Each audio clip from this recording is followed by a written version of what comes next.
을사오적에는 이완용과 이지용, 이근택, 권중현, 박재순이 되겠습니다. 도장을 건네주고 외교권도 일본에 넘겨주고 일본 통감이 조선에 파견이 되고 초대 통감은 바로 이토 히로부미 조선의 통감부가 설치가 됩니다. 외교권이 박탈되는 을사늑약은 고종이 문희만 대통령이 되고 실제 힘있는 권력자 실세는 일본 이토 히로부미가 되게 됩니다. 나중에 을사늑약의 무효를 알리기 위해 네덜란드 헤이그에 가게 됩니다.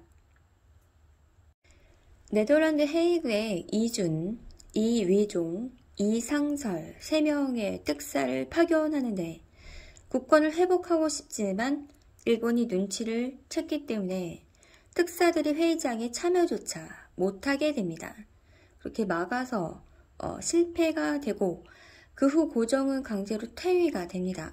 그 아들 순종이 왕위를 물려받게 되는데 그 애국계몽 운동했던 대한자강회가 그 고종 퇴위에 결사 반대를 하게 됩니다.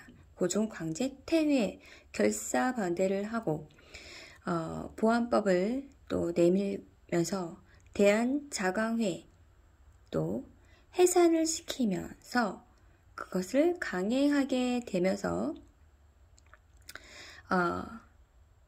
이 고종을 도우려는 세력들이 이제 무마를 시키려고 하는 거죠. 그래서 고종 강제 퇴위를 시키고 그 후에 체결한 조약이 1907년 정미조약, 7조약, 한일 신협약입니다. 통감 마음대로 일본인 차관 임명하고 또 일본인들이 정치하게끔 또 군대도 전통 군대도 해산을 시키고 일본 군대는 해산을 시키지 않고 또 이제 식민지를 삼으려고 이제 본격적으로 준비를 하게 되는데 그 군대 해산 때문에 그 군인들이 이제 군대 해산 후에 의병에 합류하게 되는데 정미의병이라고 합니다. 일본이 방해를 해서 실패가 됐지만 정미의병이 도적무리가 아니다라는 거예요. 나라를 대표해서 일본과 맞서 싸우는 세력이었다. 자, 어쨌든 그 정미의병이 호남의병이 되었고 일제강점기에 그 항일 무장투쟁을 하게 됩니다. 자, 이때 전차가 들어오는데 그 미국의 그 기관차, 그러니까 미국산입니다. 그러니까 그 일본이 이제 미국을 연결을 해줘서 미국산 기차가 들어오는데 그 전차다. 그러니까 지하철 그 생기기 전에 그 땅 위로 다니는 미니미 사이즈 지상철이 있습니다. 전차. 아직도 호주에는 이렇게 다니기도 하는데 그 전차가 미국산이에요. 그러니까 일본산이 아니고.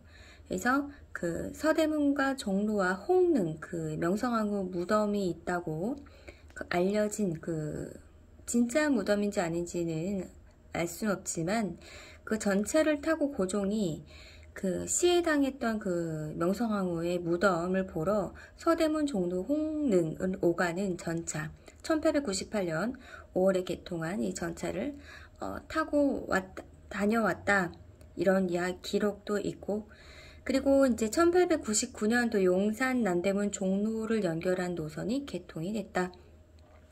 1900년에는 남대문과 서대문 노선이 개통이 됐다. 그러니까 가마나 인력거만 타다가 이렇게 전차가 생기니까 그 운전수가 또 일본 사람이잖아요. 그러니까 인력거로서는 그런 전차가 싫은 거죠. 그러니까 전차가 막으로 사람을 막 치기도 하기 때문에 그래서 1899년도 9월 18일 그 최초 철도가 인천에서 노량진까지 그 노선이 개통이 됩니다. 최초 철도가. 그래서 인천에서 노량진, 제물포 같은데 제물포에서 노량진. 그 기차는 미국산이고 그때는 일본이 기차 만드는 기술이 없었기 때문에 그러니까 미국에다가 이제 일본이 연결을 해주면서 조선의 돈을 많이 뜯어가서 그 수수료를 챙긴 게 일본이고, 미국은 기차를 비싸게 팔아서 돈을 벌었다라는 것입니다. 그래서 미국 브룩스 회사의 기관차가 최초의 철도다. 1899년 9월 18일. 1919년 1월 20일에는 덕수궁의 그 고종 황제, 고종이 승하하십니다. 향년 68세. 일제에 의해서 이제 황제 자리에서 이제 끌려 내려오시기도 했지만, 그 일제가 편찬했던 그 고종 순종 실록에 따르면, 어쨌든 1919년 그 1월 20날, 그 하루 전에 승하식 하루 전날 기록에 보면은 일본이 편찬한 것입니다. 태왕 전하, 고종의 병세가 심해져 도쿄에 있는 왕세자에게 정보를 보냈다. 이렇게 기록이 남겨져 있다. 근데 이제 이 승하실 당시에 그 전에 하루 전날 누가 있었냐? 그 배신자가 있죠. 자작 이완용과 이기용이 별도로 들어왔다. 숙직을 하였다. 그러니까 뭔가 이렇게 뭐 암살당한 것 같이 하루 전부터, 승하식이 하루 전부터 있었다라는 것입니다. 그러면은 이 사망을 왜 또 일본이 감췄냐면은 사망 사실을 그 일제 매일신보가 있어요. 매일신문. 그 매일신보가 있는데 거기에 1919년 1월 21일 사망하신 게 아니라 중환 상태이시다 이렇게 보도를 합니다. 고종이 중환 상태이다. 그리고 1919년 1월 21일 오후에 술하하셨다, 식사하셨다, 평일과 비슷하셨다. 근데 이제 병명이 뇌일혈로 돼 있어요. 뇌일혈. 피가 흘렀다. 근데 이제 고종 황제께서 새벽 6시쯤 승하하셨다 이렇게 나와 있지만 그 매일신문에는 고종 황제가 승하하신 게 아니라 위독하시다 이렇게 보도를 했다라고 윤치호 그 일기에 적혀 있다. 1919년 1월 20일에 적혀 있다 라는 것이고, 그 22일 날 그 다음 날에 매일신보가 태왕전하 훈거 죽음을 알리게 됩니다. 그래서 1월 22일 날 나행하신 것으로 오보를 내게 됩니다. 그래서 승하 소식에 덕수궁과 이제 대암문 쪽으로 많은 또 국민들이 몰려서 애도를 했습니다. 그리고 조선 총독부 간부가 닷새가 지나서 공식 반응, 그 기록을 남깁니다. 그리고 3일간 가무 음곡을 금지한다.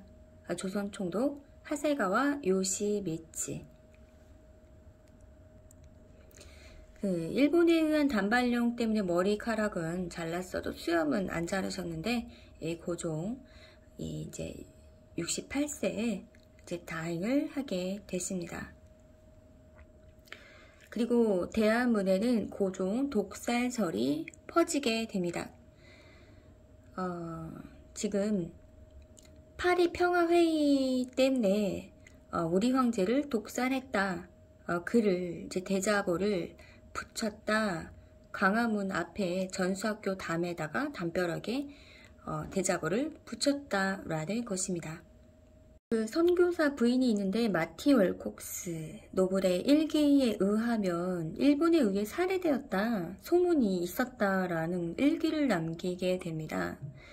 그래서 한국은 일본과 함께 발전하고 싶고 한국은 일본과 함께 또 이렇게 흡수되기를 원한다. 뭐 이런 식의 문서에 억지로 강제 서명을 할 것을 이제 고종이 강요를 받았다. 1919년 3월 2일에 노블 일기에 적혀 있다라는 것입니다.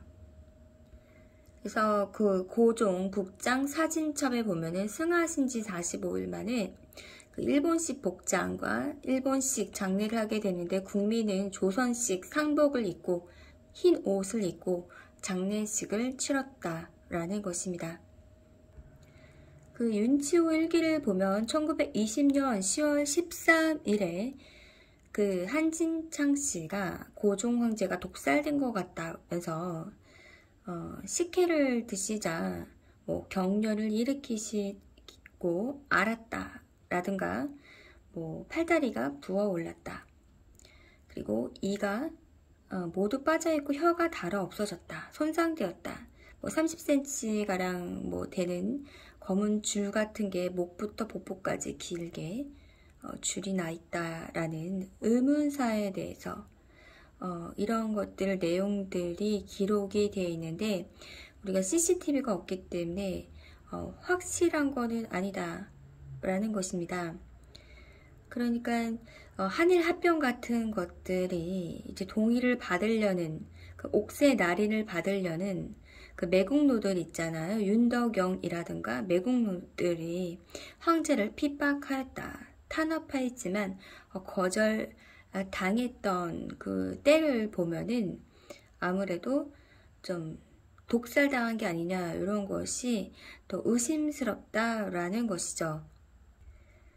이제 독살당하시기 전에 을사조약을 이제 거부를 하셨는데 그 헤이그 평화 회의에서 열강국에게 알리려 했던 그 진실을 알리려 했던 시도를 이제 무마하고 싶잖아요. 일본이 그런 발언을 해달라고 문서로 좀 해달라고 요구가 있었는데 고종이 이제 경로하면서 서명을 거부했다.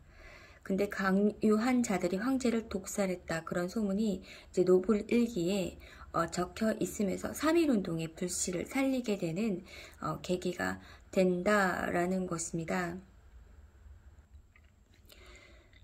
또한 고종의 비밀 정보가 있는데 그 민철호가 이제 독일 통역을 담당을 했었습니다. 그때 한국 침탈의 주역이었던 그 뭐 하세가와 하야시, 뭐 이토 등 그런 사람들을 비롯해서 국권 침탈을 당했던 또 을사늑약 그 부당함을 주장하는 내용이 비밀 정보에 담겨 있다.